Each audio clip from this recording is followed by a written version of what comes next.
Hello Warriors and welcome back to Early Access. My name is Norgoz and the Ubisoft gods have saw fit to provide me with early access so that I can produce content for you to showcase the newest hero coming to For Honor today. That's Thursday, January 29th, Juren. That's right, one of the most requested and anticipated heroes in the history of this almost 10 years old game is Juren. Also, I'm sure you can kind of see some similarities to a certain particular historical figure from the Romancing of the Three Kingdoms. I'm sure that you've played some other games that may or may not have this particular person in it, and this is something that a lot of folks have been anticipating and even requesting. And of course, I'm being repetitive now. The point is that he's here. So what's he all about? We're going to talk about movesets, okay? And he has a very unique mechanic, and I'm going to show the moveset section to show. Tap versus hold mechanics. I'm going to say that again. Tap versus hold mechanics. Some of you are very heavy-handed, kind of like me, where you press a button and you hold on to it when something happens. Like when you parry, you hold down the heavy button. This hero is going to disrupt your brain functions when it comes to actually pressing versus holding, because that's what you have to do different moves in his kit. So that does include dodge and guard break for different occurrent outcomes. They specifically mention dodge and guard break. There's a reason for that. So first off, he does have this unique mechanic where he does have a full block. He gets nothing out of this. The only thing that this does is allow him to, 1, aura farm, and 2, reset effectively back to neutral. He is a very neutral-centric character. You can also saw feint from heavies into both opener and finisher heavies into your full block. You also have full block on hold dodge. You have regular dodge, then you have dodge hold. You can't do anything from the dodge hold mechanic or the charged up mechanic, however you want to refer it. But the tap versus hold, you can empty dodge to try and bait out attacks, or you can full block. You can also do this on the sides with the variations. Every button has a tap and a hold mechanic, so we'll go through all of those. One of the coolest things that he has, though, he's got a grab, and you'll notice that he flashed green. He does heal. Yeah, so he does heal. We'll show that very quickly. All right, so we'll show he'll heal about. There you go. So he'll heal for a bit. He does 14 damage off that, and it's a health swing on top of that as well. So from neutral, you basically have an infinite neutral chain. You can do light, you can do heavy. As long as you're not holding it, you can keep pressing that effectively forever, because he just keeps going back to neutral effectively. So, however, if you hold light, you'll notice it's a little bit different. It is slower. It is about 600 milliseconds. It does have armor very early on into the attack, and has very good attack trajectory. So you notice this was a poke, whereas this is a slice. This is going to be really useful, not only in catching folks off guard or trading a little bit here and there, but also in anti-gank scenarios or in potentially in team fights, because it has a really good attack trajectories and it is armored. So his heavy from neutral has no actual properties unless you hold it, and then it has a pin mechanic that's set up, but it does have hyper armor attached to it as well. So you'll notice the speed might look a little bit different. It is actually different damage from the side and the top for this. Opener heavies they're all 24, but it's 22 plus 3 for the sides and 24 plus 3 for the top. So you're going to get 25 versus 27. Yes, 25 versus 27 on the opener heavies if you're going to charge them up, or you're going to do the hold mechanic, that is. So finishers. He does have finishers. He also has an opener bash. Let's start with this. Let's finish the openers first. So he's got an opening bash, which will confirm a light. You can also target swap, and you can use the hold light because that'll give you an extra 2 damage. Both of those should be, I believe, both of those should be confirmed. You can also do, off of that, you can also chain to heavies, and that they will have, these effectively can chain to finishers. They're going to have hyper armor on them. You can target swap these, and you can even hold them. So you can tap and hold them to have different properties. So again, if you're in an anti-gank scenario or in a team fight scenario and you bash one but you want to hit the other, you do have that option. The other option is going to be, again, hold mechanics, right? So you have, that was the bash. This is if you this is if you tap. This is if you hold. It's a bit of a mix-up. And look at the animation. The animation will really trip people up. That's something that the devs were very very diligent about, was making these animations look very similar for every type. So if you look at the startup of these two, they look very similar for the first little bit, right? It's the same for all attacks. The light, finishers, everything will look similar. So right here, your dodge, and it looks like it's, it still looks kind of like an empty dodge, right? Even though he's starting up an attack. This is going to be pretty good at catching dodges, maybe even, maybe early dodges or later. And it's armored, so it's pretty good. It's 18 damage, not bad. What you also get though is a little pin, and that has a unique interaction with Hatun, which you may have seen on the Warrior's Den. It's 16 damage, is a bash input, that's the tap. And there is a hold option. So the hold option, and again, this may not be fully representative of what it may look like in the final version that you get to play. This has a 5 damage hit on it, and it only wall splats. That's about it. You get nothing else off of it. So I can throw him, and that's actually a good thing to show right now. Throw distance. He's basically Lawbringer.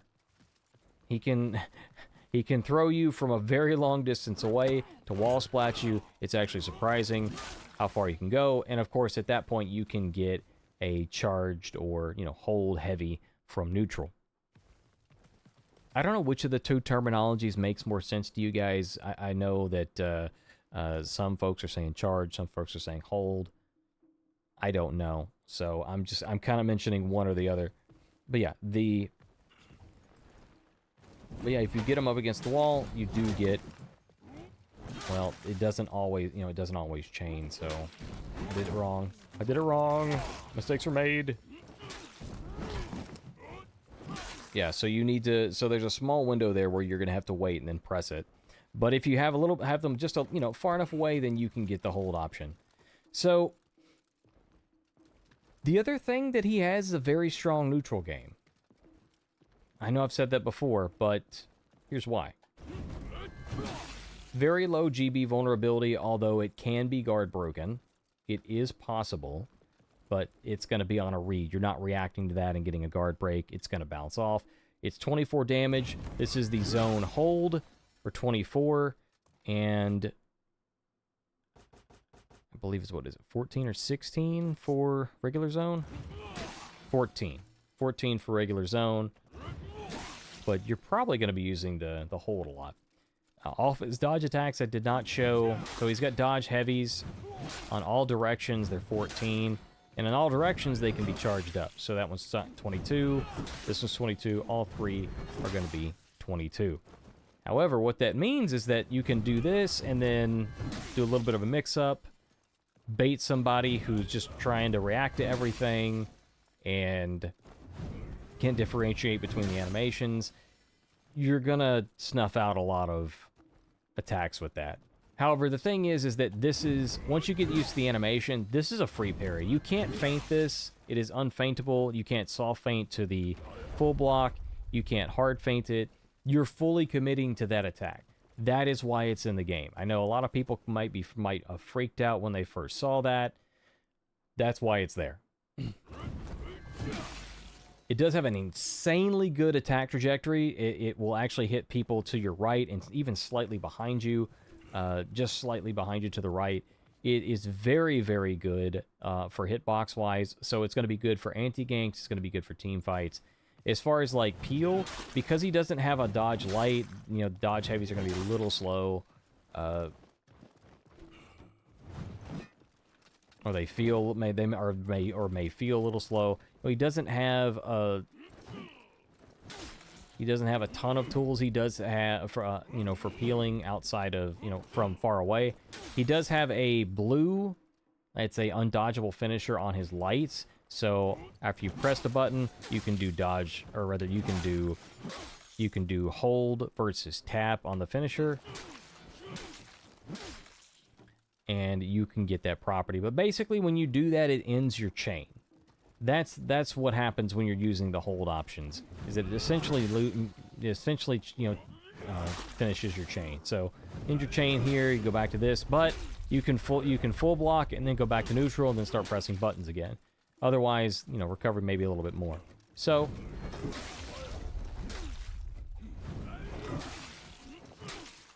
yeah. So see.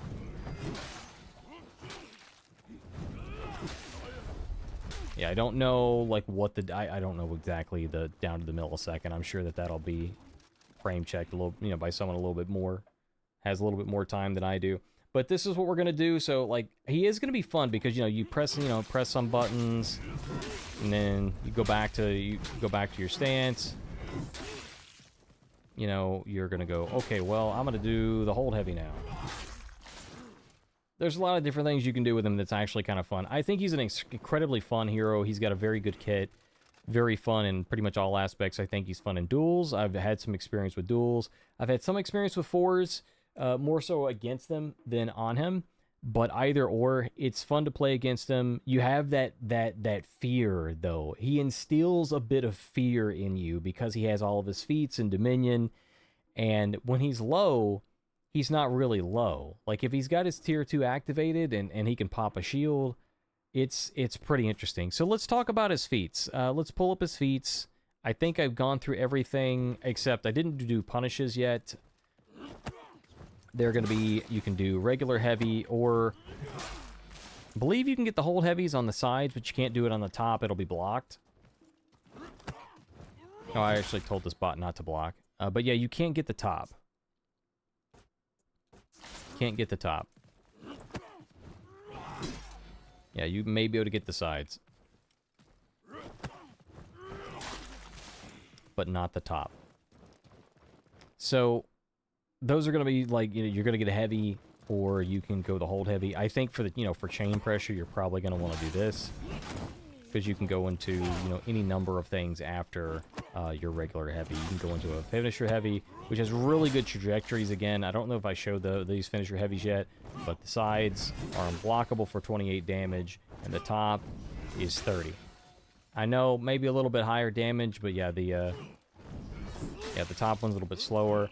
Sides quite quick, and really good trajectories, great cleave, 28 damage. This is, you know, going to be very powerful. So out of stamina, there's a lot of theory crafting that's been going on in the early access with the early access folks on what is the top option for his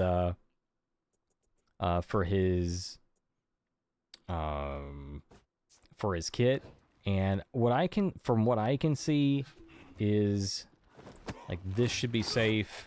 It's heavy. The finisher, I haven't had a chance to test that with a player yet, but it looks safe to me, although kind of like how some of Raider punishes are with their recoveries, or Shigoki punishes. If you do them wrong, you time them incorrectly, then that's a free guard break on wake up. I believe this is safe, although don't quote me on that. Otherwise, you can do just a regular heavy. That's going to be for 50. Otherwise, you can get this one for 54. So extra 4 points of damage if it is going to be safe. And if it's not safe, you should be able to do the heavy to side heavy, which would be 52. And it has the benefit of cleaving. Also, when you're throwing down on the ground, another thing to keep in mind is that you're going to have chain pressure here. I do not believe that is confirmed. We can set the bot to dodge. I'm pretty sure I did that earlier. But you'll notice, like, you have this extra chain pressure.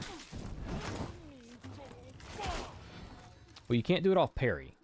You can't do it off parry. Off a guard break throw, that may be a thing. Because if If the bot can dodge it, he would. So then, alright, so that's going to be 20, 30, 40 damage, plus 12, it's 52. Does injure chain. You also have this option then, if that works out. I didn't... Hang on, bear with me, bear with me. So we do heavy light, and then we hold this, and then we heavy again. Although something went wrong. Was that hit stun resetting? Hang on a minute.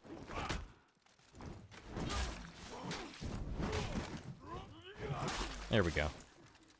And that was even the hold heavy. Although I don't think the hold heavy is always guaranteed. I was just trying to do the regular heavy, but when you buffer it, sometimes you may get recognized as a hold. Yeah, that's quite a bit of damage. That's 24. So 24 and 24 is going to be, what, 48? Plus the 2 is 50, 65 damage, which is kind of wild. It's quite high if you have a wall nearby. So if this is the final version on the damage numbers, that's quite high with a wall. Quite high with a wall nearby. There you go. All right, just remember, quite high with a wall nearby. Parries are going to be a little bit different. Did I not tell you to parry? Thought I did. Then you're getting... You're not going to be able to get the heavies in. Yeah, it's gonna reset hit stun. So you're getting light heavy or zone heavy.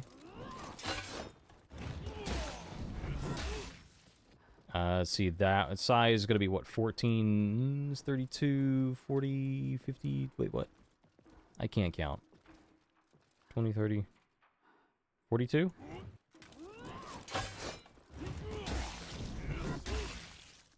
Again, that one looks a little, then that's 44. So that's pretty much what you're looking at with, I guess you can do light. Have the chain pressure, but then at that point, like, you're sacrificing a lot of damage for that. Oh.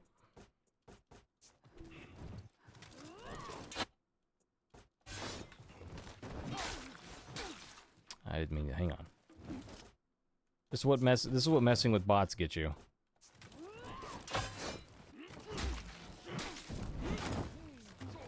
So if that's confirmed, that's going to be 16, it's 20, 30, 40 even. But you have the chain pressure off of it, so... Off a parry, you get, you know, like, light.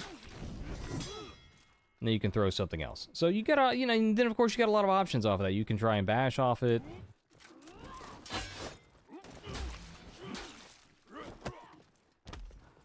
But you can't dodge cancel into it, so you're gonna be... It's not gonna feel good. Right?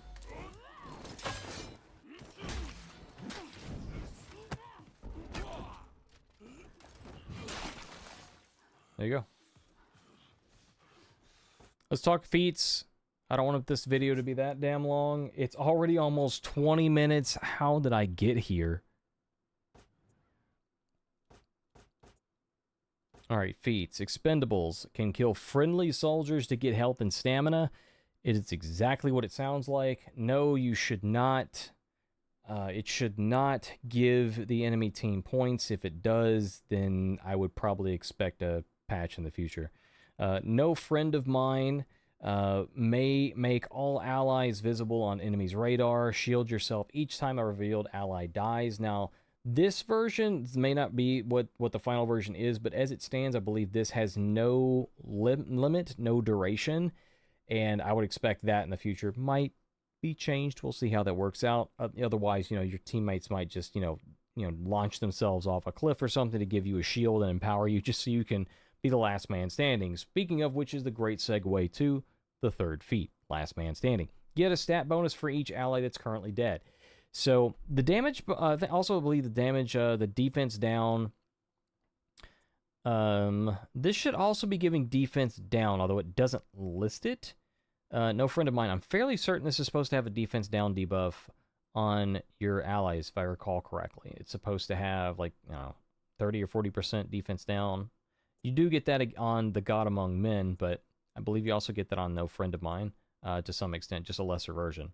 Last Man Standing will give you, I believe, in the order of attack for one person dead, and defense if 2 are dead, and life leech if 3 are dead. So it should be the max off of 3 people being dead. And of course, God Among Men, tier 4.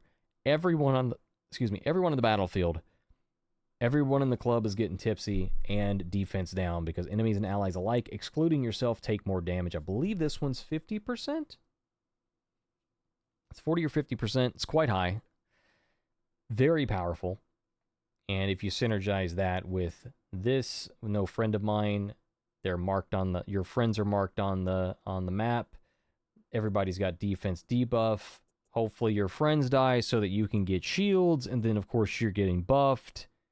It's kind of wild. You got to think there's going to be fun things you can do with this, because if someone's dead, it's currently dead, okay? This triggers a shield when someone dies. This Last Man Standing buff is passive, and it's there when someone's currently dead. So 3 people could just wait out the entirety of the resurrection timer, which is about 60 seconds.